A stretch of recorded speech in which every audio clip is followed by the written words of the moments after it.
선을 행한 자는 생명의 부활로, 악을 행한 자는 심판의 부활로 그렇게 나오면서 살아생전 예수 그리스도를 믿고 영접하면서 의롭게 하나님을 섬기면서 내세를 삼으면서 사는 영혼은 그때서 천국으로 보내고, 이 땅에서 무엇을 먹을까 무엇을 마실까 욕심과 혈기와 분노와 정욕 속에서 악과 불의를 저지르면서 그야말로 악을 행하면서 그렇게 사는 인생은 영원히 꺼지지 않는 지옥 불이는 그런 지옥으로 돌려보내는 그런 심판이 있음을 보여주면서 그것이 기독교에서 말하는 독특한 내세관이고 또 세계관인 거죠. 그러면 우리 기독교에서 말하는 그런 세계관 속에서 왜 그러면 천국이 존재하고 지옥이 존재할까? 왜 그렇게 하나님의 심판이 존재할까라고 할 때, 하나님의 나라는 참 좋은 세상이고 참 화려한 세상이고 행복한 세상이지만은 반면에 지옥은 그 반대의 개념을 가지고 있고, 그러니까 지옥과 천국 그리고 하나님의 심판인 까닭은 왜 그런가 하면은 그것은 바로 모든 인생의 삶을 결산하기 위해서 천국과 지옥이 존재하는 거죠.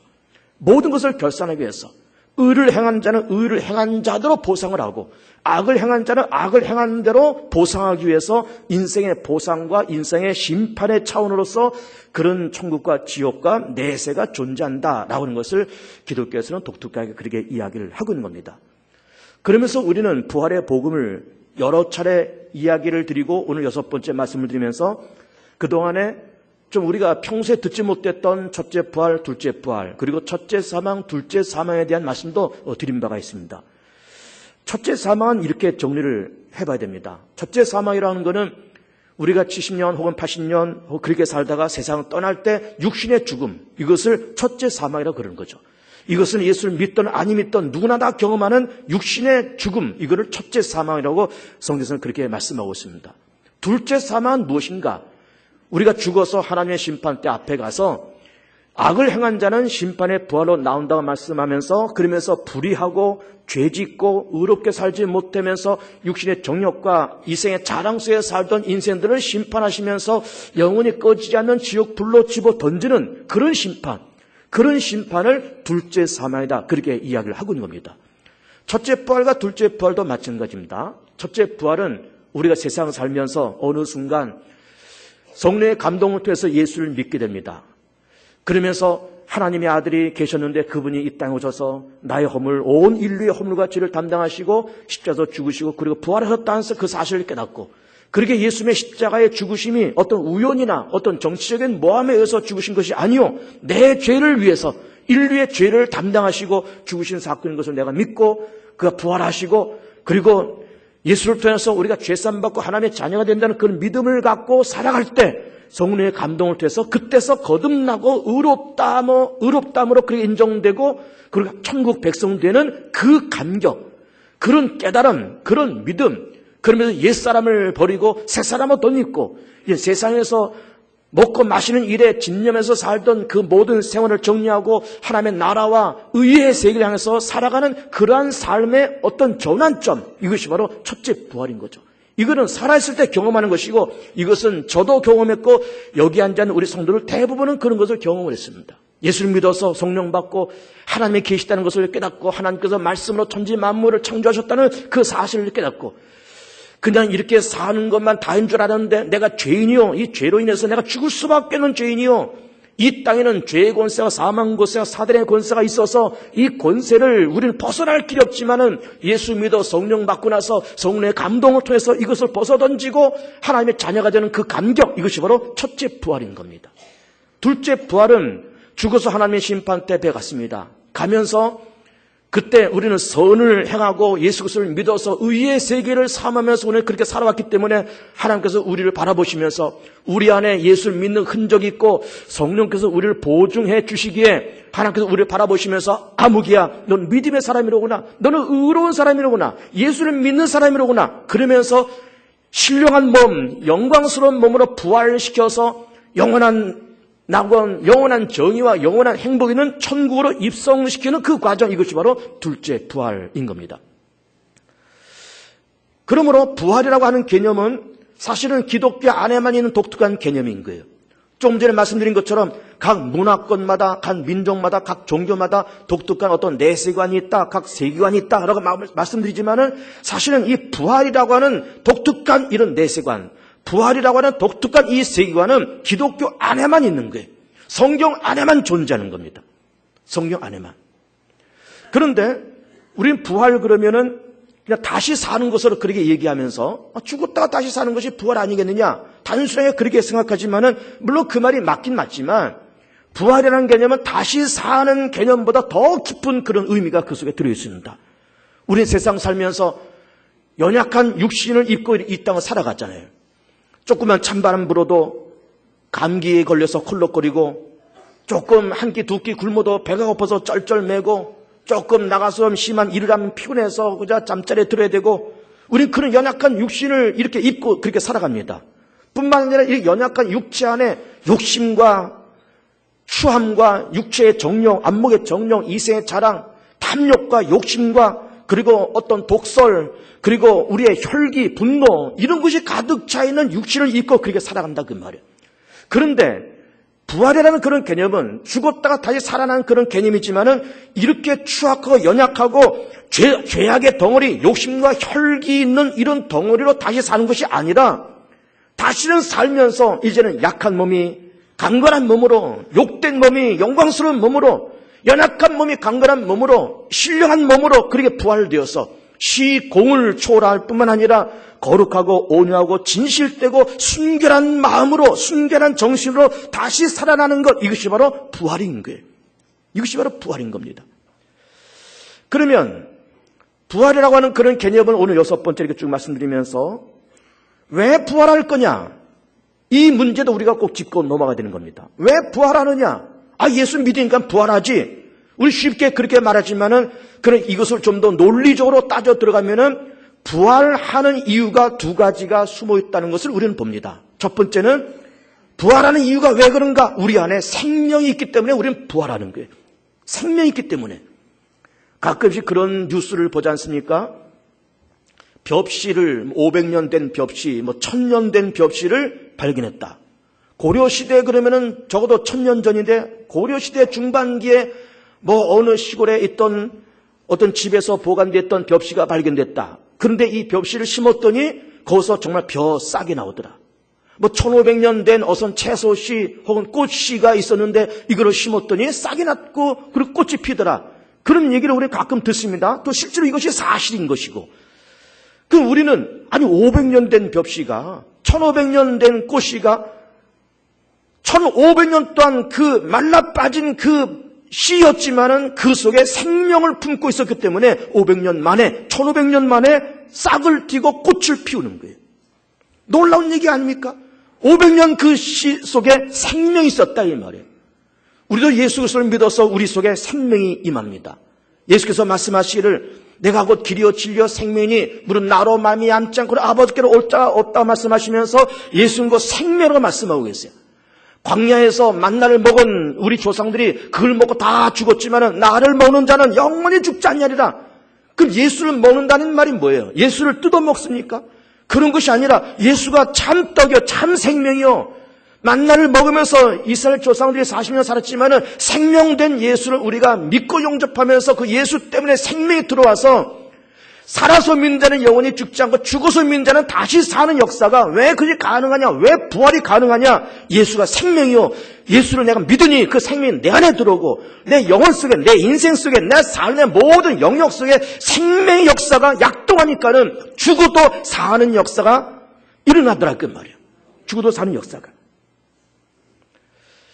두 번째 부활하는 이유는 가치가 있기 때문에 부활합니다. 가치가 있기 때문에. 자, 집안에 여러 가지 물건들이 있다고 해보세요. 도자기가 여러 가지 있다고 그럴 때 조상 대대로 내려오는 값진 도자기가 있습니다. 이걸 내다 팔면 인사동에 내다 팔면은 몇 천만 원 할 만한 그런 값진 도자기가 있습니다.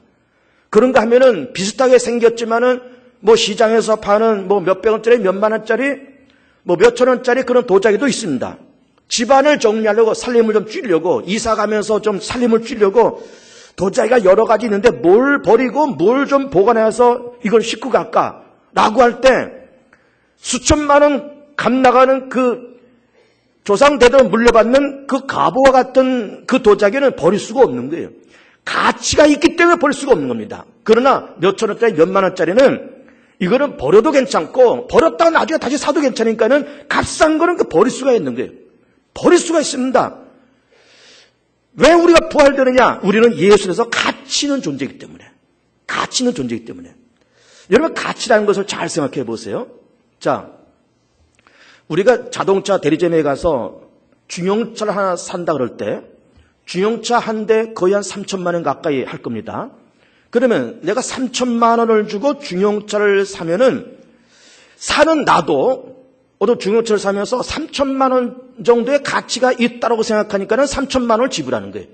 파는 대리점에서도 이거를 3천만 원에 팔면은 뭐 크게 손해보지 않고 어느 정도 마진 한 10% 정도 남는다 생각하니까 이걸 파는 겁니다. 사는 사람도 적당한 가격이라고 생각하고 파는 사람도 적당한 가격으로 생각하니까 이거를 3천이라는 그 현금과 중형차 한 대를 맞교환하는 거예요. 사실은 산다고 하는 것, 판다고 하는 것도 엄밀한 의미로 보면 이거는 교환하는 거예요. 3천만 원이라는 돈하고 3천만 원짜리 차하고 교환하는 겁니다. 그러면서 서로가 그만한 가치가 있다라고 인정되니까는 매매가 성립이 되는 거예요. 근데 우리는 하나님께서 우리를 건지고 우리를 사셨을 때에는 뭘 가지고 우리를 건졌는가? 예수 그리스도의 십자가의 피를 값주고 우리를 사신 거예요. 십자가에서 예수께서 두 손 두 발에 못 박히지 않습니까? 옆구리에 창을 찍히지 않습니까? 가신면령을 쓰시면서 피를 흘리지 않습니까? 그러면서 그 피를 쏟으시면서 우리를 건졌는데 그 피라고 하는 것은 뭐예요? 피는 생명인 겁니다. 성부 하나님이 우리 한 사람 한 사람을 건져서 당신 백성을 삼으실 때에는 당신의 하나밖에 없는 아들의 생명을 지불하고 우리를 건진 거예요. 하나님의 아들의 생명과 우리의 생명을 맞바꾼 겁니다. 아까도 말씀드린 것처럼 산다, 교환한다고 하는 것은 적절한 가치가 있을 때 이것이 교환되는 건데, 그러면 우리는 예수의 생명과 우리가 맞바꿔졌다 그러면 예수의 생명과 우리하고 가치가 거의 비슷해서 맞바꿨을까라는 생각을 해보는 겁니다. 그런데 절대로 그렇지 않습니다. 내가 3천만 원 주고 중형차 한 대를 사는 것하고 하나님께서 당신의 아들의 피값을 지불하고 우리를 죄와 사망에서 건지는 것하고는 하늘과 땅 차이예요. 하늘과 땅 차이입니다. 사는 것과 물물 교환하는 것은 적당한 가치가 서로가 손해보지 않고 그만한 가치가 있다라고 인정되니까는 맞바꾸는 걸 사는 거지만은 하나님이 당신의 아들의 목숨하고 우리의 목숨하고 같습니까, 여러분? 예수의 목숨하고 나 하나의 목숨하고 같으냐 이 말이에요. 어떻게 같겠습니까? 예수는 하나님의 아들이고 곧 하나님이신데, 예수는 하나밖에 없는 하나님의 아들이신데 그 생명하고 참 욕심 많고 더럽고 추하고 변덕스럽고 정욕으로 불을 끄는 이 더럽고 추악한 우리 각자와 이 가치가 어떻게 똑같겠냐 이 말이에요. 똑같지 않음에도 불구하고 하나님은 바꿨다니까요. 샀다니까요. 그러면서 그렇게 사면서 그렇게 가치가 없지만 예수의 보혈로서 우리를 사서 그만한 가치를 부여한 거예요. 그만한 가치를 부여했다 이 말이에요. 여러분, 의롭게 된다고 하는 거, 우리가 예수 믿어서 의롭게 됐다. 그럼 우리는 내가 예수 믿어서 의롭게 됐어. 근데 여기에 대해서 우리가 착각하면 안 되는 겁니다. 예수 믿으면 우리가 의인이 되는 거예요. 정말 의롭게 됐습니까, 여러분? 여러분 정말 의인입니까? 정말 여러분 의롭다고 자식에 말할 수 있어요? 우리 여기 착각하면 안 되는 거예요. 우리 예수 믿어서 의인이 되는 것이 아니고 의롭다라고 그렇게 인정받는 거예요. 의롭다라고 불러주는 거예요. 그래서 칭의. 내가 믿음을 통해서 의롭다라고 그렇게 인정되고 의롭다라고 그렇게 불려지는 거예요. 왜 그러냐? 우리는 가치가 없는 존재잖아요. 여러분 스스로 내가 나를 볼 때는 너무너무 초라한 존재예요. 그런데 하나님께서 우리 같은 존재를 가치를 부여해서 하나밖에 없는 독생자의 예수의 십자가의 보혈, 예수의 생명을 내어던지고 우리를 죄와 사망에서 건지면서 우리로 하여금 예수 생명에 버금가는 그런 가치, 예수 생명과 버금되는 그런 생명을 우리 가운데 던져주시는 거예요. 그러니까 감사하잖아요. 그러니까 이것이 은혜잖아요. 은혜라고 하는 것은 받을 자기 없는 자에게 무상으로 공급하는 것이 은혜입니다. 우리가 어떻게 예수의 생명과 맞바꿔질 만큼 그런 가치가 있는 존재입니까? 그런 가치 없습니다. 그런 가치 없습니다. 너무너무 황소하고 말도 안 되는 거죠. 만약 하나님께서 나한테 찾아와서 내 아들 예수 생명 던질 테니까 너를 내가 건질게. 그렇게 나한테 직접 찾아서 말씀하시면 나는 감당할 게 없을 것 같습니다. 하나님 무슨 말씀입니까? 하나님의 독생자의 생명하고 내 생명을 맞바꾼다니요. 이건 천부당 만부당. 이건 말도 안 되죠. 하나님 어떻게 그런 일을 하시려고 그럽니까? 황소에서 어떻게 그런 말씀입니까? 라고 말을 해야 되는데 하나님은 우리와 의논하지 아니하시고 일방적으로 예수를 이 땅에 보내시고 예수의 십자가의 보혈을 던지시고 우리 교회와 살면서 건져서 가치가 없지만 가치를 부여하고 의롭지 않지만 의를 부여하고 하나님의 자녀될 만한 그런 가치가 없지만 하나님의 자녀로서 불러오신 것, 이게 축복이요. 이것이 은혜인 것을 믿기를 축복합니다. 놀랍잖아요. 그만큼 가치를 부여해 주지 않습니까? 그만큼 가치. 그래서 그렇게 가치가 부여된 존재이기 때문에 하나님은 그 가치는 그 존재를 버리지 않고 죽지만 다시 살리는 것 까닭은 가치가 있기 때문에. 가치이기 때문에. 예수 생명을 내어 던지고 건진, 예수 생명을 내어 던지고 산, 예수 생명을 내어 던지고 바꾼 우리 가치가 있기 때문에 그래서 우리가 죽을지라도 다시 살리는 까닭이 바로 가치 있는 존재이기 때문에 그런 거예요.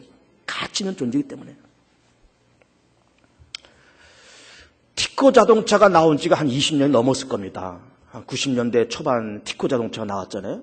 그때 제가 기억하기는 겨자색 조그만 그런 차가 800cc짜리가 떼굴떼굴 굴러다녔습니다. 800cc. 우리나라 최초의 경차잖아요.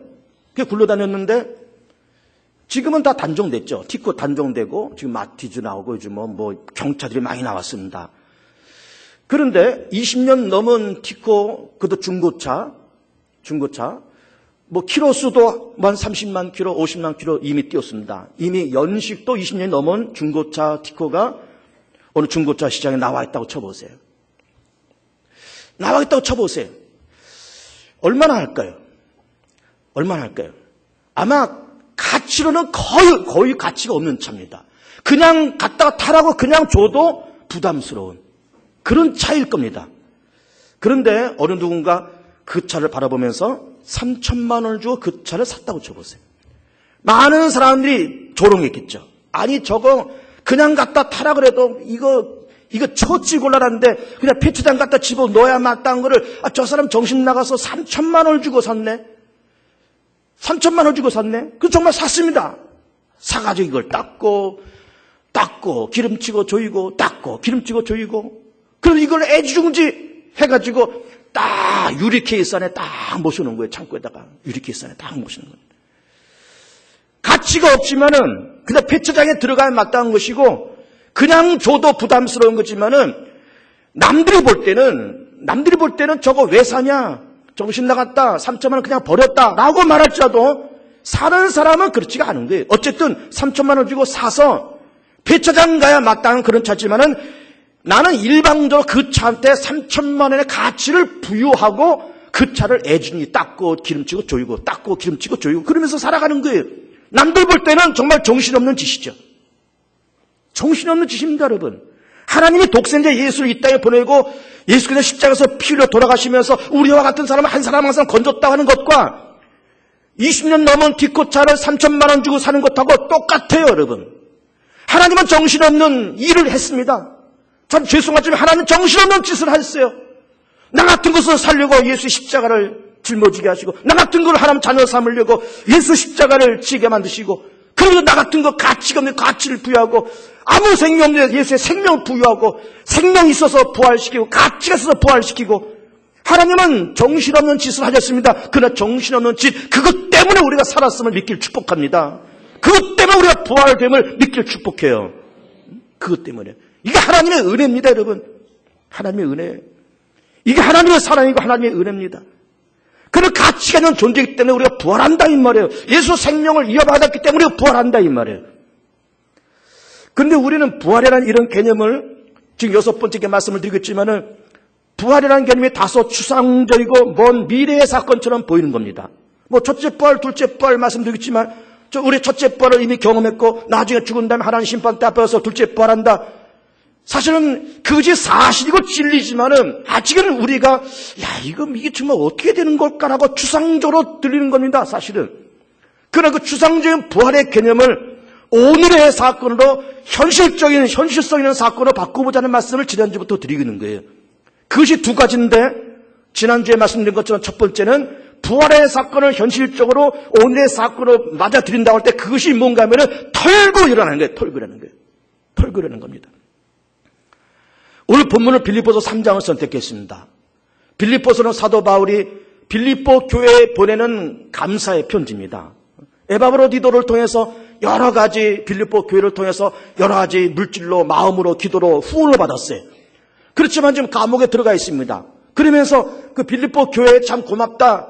너희들이 내가 이렇게 감옥에 들어가 있는 것을 알면서도 에바브로디도를 통해서 나한테 다 이렇게 옥바라지를 하고 이렇게 참 고맙다라고 보낸 편지가 빌립보서인 겁니다.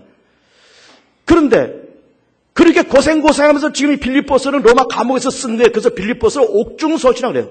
옥중서신. 에베소, 빌립보, 골로새, 빌레몬 네 권이 감옥에서 썼기 때문에 옥중서신이라고 그렇게 얘기합니다. 그러면서 즉 감옥 안에 있으니까는 몸과 마음이 자유롭지가 못합니다. 불편한 게 한두 가지가 아닙니다. 고문도 당했을 것이고 매도 맞았을 것이고 그러면서도 그 와중에 뭐라고 얘기하고 있는가 하면은 10절과 11절에 보면은 부활의 권능과 그 권한의 참여함을 알고자 하여 11절에서는 죽은 자 가운데서 부활에 이르려 하노니 이렇게 말하고 있습니다. 죽은 자 가운데 부활에 이르려 하노니 이 말은 뭡니까? 즉 고난당하면서 매맞고 고문당하고 지금 내 감옥에 들어와 있는 이 신세가 됐지만 그럼에도 불구하고 나는 여기에 묶이지 않고 털고 일어나겠다는 거예요. 근데 감옥에 들어왔지만 털고 일어나서 나를 죽이려고 몇몇 사람들이 나를 죽이려고 저렇게 이를 갈고 있지만은 복음을 막으려고 이를 갈고 있지만 나는 여기에 묶일 수 없고 나는 예수가 생명이요 예수 하나님의 아들이요 예수 우리 때문에 죽으셨고 그는 부활하셨고 그를 통해서 죄산 받고 그를 통해서 의롭게 된다고는 이 복음을 난 전하겠다라고 그 모든 고난과 고문과 옥중에서 그 어렵고 힘든 삶을 털고 또 일어나는 거예요. 털고 일어납니다. 상처도 받고 배신도 당합니다. 왕따도 당합니다. 인정받지 못해서 섭섭할 때가 많고 실패하고 망하고 때로는 하고자 하는 꿈이 무너지면서 인생을 자포자기하고 싶은 그런 절망감 속에 있을지라도 털고 일어나는 거예요. 털고 일어나는 거예요. 왜 털고 일어나느냐? 왜 털고 일어나냐? 내 가치를 알면 털고 일어나는 거예요. 내 가치를. 내가 누군데 하나님께서 독생자의 십자가의 피, 독생자의 생명을 내어 던지고 나는 건진받은 존재요. 나는 무가치한데 하나님께서 나를 가치를 부여하고 나는 생명 없는 존재인데 내게 생명을 부여했고 내가 나를 볼 때는 별것 아니고 남들이 사람이 나를 볼 때도 별것 아니지만은 하나님은 독생자 예수의 십자가의 보혈을 맞바꿀 만큼 나는 존귀한 존재라고 하면서 자기의 가치를 깨달으면은 모든 어려움 속에서 또 털고 일어나는 거예요. 가치가 있다. 뿐만 아니라 나를 당신의 아들 십자가에 버려서 건지신 우리 하나님은 전지전능할 뿐만 아니라 하나님은 나를 향한 모든 계획과 나를 향한 모든 섭리와 나를 향한 모든 예비하심이 주도 면밀하게 있다고 하는 것을 바라보면은 또 털고 일어나는 거예요. 가치를 발견하고 털고 일어나고 하나님의 예비하심과 하나님의 작정과 하나님의 섭리를 바라보면서 또 털고 일어나는 거예요. 두 번째는 부활의 현실적인 개념은 무엇일까? 이것은 바로 가능성이에요. 가능성. 부활을 현실적으로 오늘의 사건을 우리가 해석할 때 부활한 것 가능성을 말을 하는 거예요. 예수님께서 죄와 사망 권세를 물리치고 사단의 권세를 물리치고 생명을 활짝 열어 제꼈지 않습니까? 영원한 세상을 활짝 열어 제꼈지 않습니까? 하나님의 나라를 활짝 우리 가운데 펼쳐주었지 않습니까? 불가능하게만 보였던 사후의 세계, 불가능하게만 보였던 천국의 세계, 불가능하게 보였던 그 하나님의 세계를 부활을 통해서 활짝 열어주었지 않습니까? 그러므로 부활의 사건은 곧 오늘 우리에게는 가능성의 사건인 거예요. 모든 것이 다 가능하다는 거예요. 예수가 부활했으니까 모든 것이 다 가능하다는 거예요. 생명의 세계로, 의의 세계로, 하나님의 세계로, 영원한 세계로 활짝 열어놓은 사건이 바로 부활 사건이기 때문에 부활은 털고라는 것이요 동시에 가능성을 열어놓는 사건이 바로 부활 사건일 거예요. 부활 사건. 이스라엘 민족이 주전 1400년경에 출애굽을 합니다. 40년 광야생을 거치고 요단강 건너서 1360년경에 가나안 땅에 도착합니다.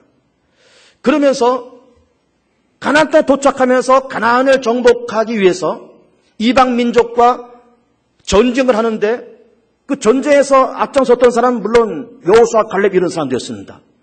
그 전쟁이 몇 년 지속되는가 하면은 5년 걸립니다. 5년 동안 전쟁하면서 가나안 땅을 정복합니다.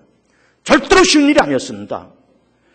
정탐꾼들이 보고하는 것처럼 그 가나안의 원주민들과 이스라엘 사람들과 비교하면 이거는 메뚜기만도 못한 존재예요. 이스라엘 사람들은 숫자적으로나 군사력이나 모든 면에 절대 약세입니다. 절대로 불리합니다.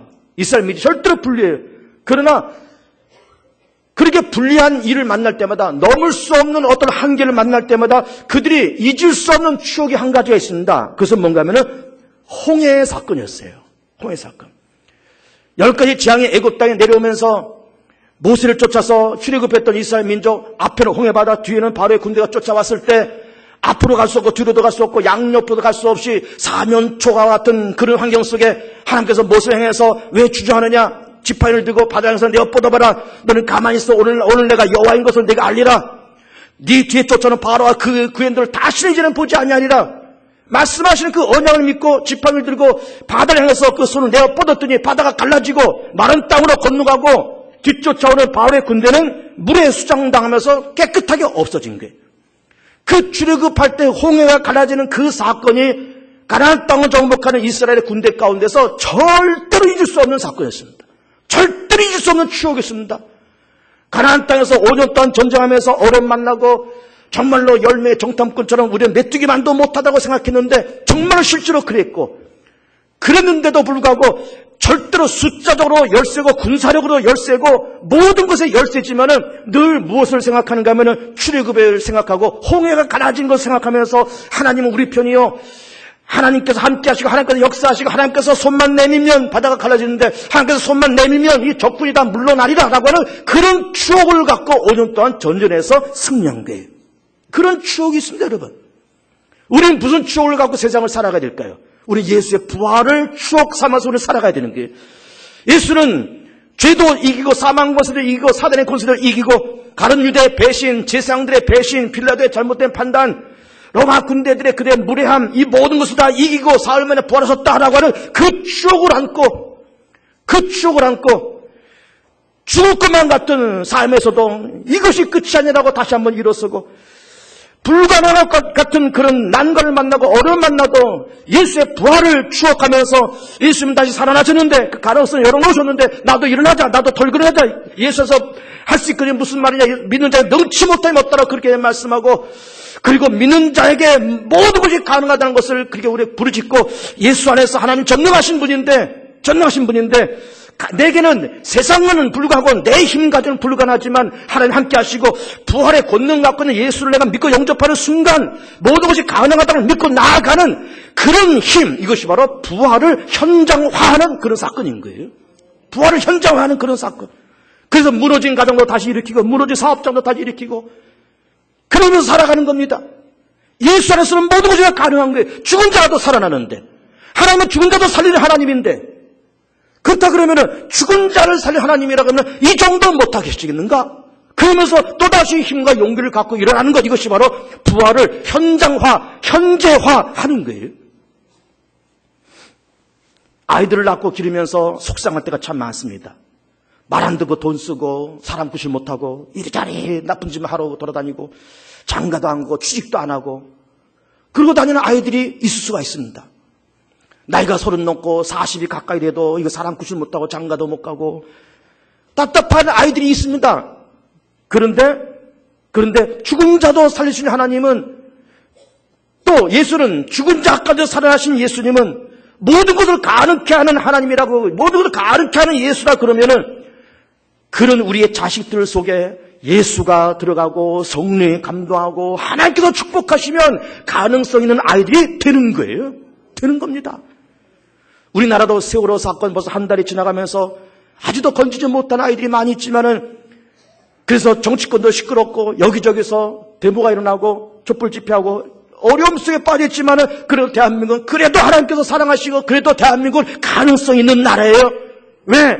5만의 교회가 있고 1,수백만 명의 우리 기독교인들이 기도하고 있고, 밤이고 낮이고 금식하며 철회하면서 산에서 교회에서 골방에서 나라 민족에서 기도하는 그 영혼들이 많기에 대한민국은 그래도 여전히 가능성이 있습니다. 여전히 가능성이 있습니다. 개봉주와 함께 여전히 가능성이 있습니다. 개봉주와 함께 성도도 여전히 가능성이 있습니다. 끝이라고 생각하지 마시고 이것이 다라고 생각하지 마시고 내 인생은 요것밖에 안 된다고 내 분량은 요것밖에 안 된다고 그렇게 말씀하지 마시고 나 이렇게 살다가 그냥 이렇게 죽을 건가 보다라고 말씀하지 마시고 언제나 예수에서 가능성이 있고 언제나 예수의 생명이 약동되고 있음을 바라보면서 승리해 나간 여러분 귀한 삶 되시길 바랍니다.